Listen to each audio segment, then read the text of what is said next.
Following flax and wheatgrass, turmeric is the third best-selling botanical dietary supplement, racking up $12 million in sales, and increasing at a rate of about 20%.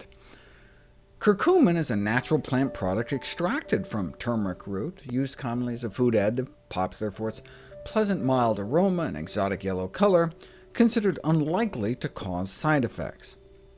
Just because something is natural, though, doesn't necessarily mean it's not toxic.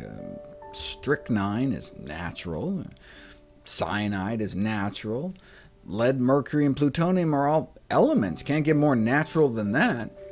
But turmeric is just a plant. Plants can't be dangerous. Tell that to Socrates.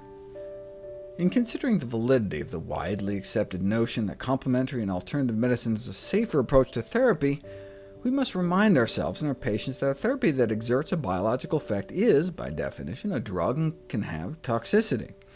It cannot be assumed that diet-derived agents will be innocuous when administered as pharmaceutical formulations at doses likely to exceed those consumed in the diet.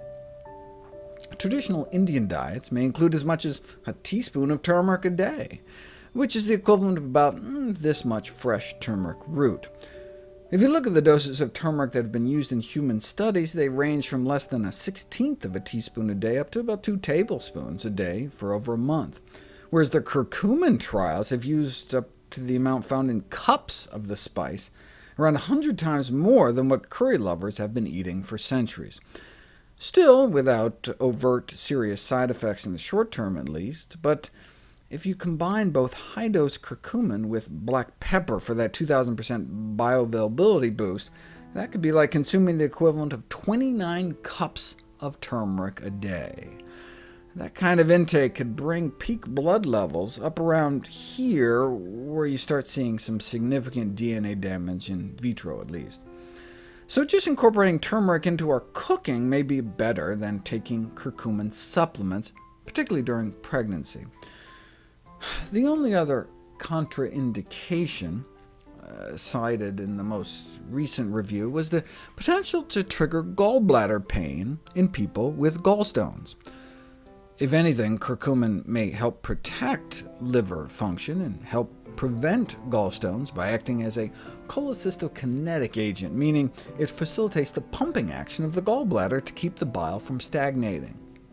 In this study, they gave people a small dose of curcumin, about the amount found like a quarter teaspoon of turmeric, and using ultrasound, were able to visualize the gallbladder squeezing down in response, with an average change in volume of about 29%.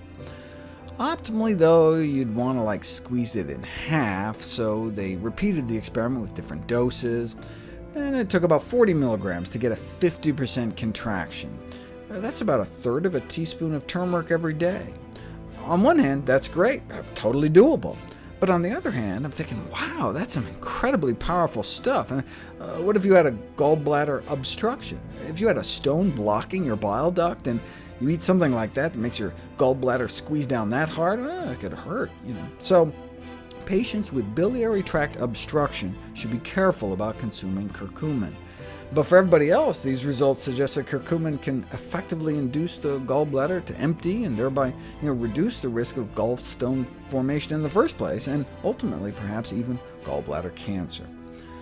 Too much turmeric, though, may increase the risk of kidney stones. As I mentioned in a previous video, turmeric is high in soluble oxalates, which combine to calcium form insoluble calcium oxalate, which is responsible for approximately 3/4 of all kidney stones. So the consumption of even moderate amounts of turmeric would not be recommended for people with a tendency to form kidney stones. Such folks should restrict the consumption of total dietary oxalate to less than 40–50 milligrams a day, which means no more than at most a teaspoon of turmeric.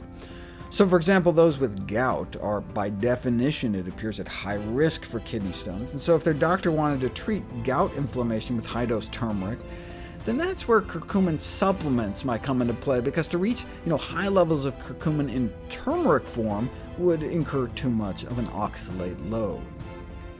If one is prescribed a supplement, how do you choose? The latest review recommends purchasing from Western suppliers that follow recommended good manufacturing practices, which may decrease the likelihood of our buying an adulterated product.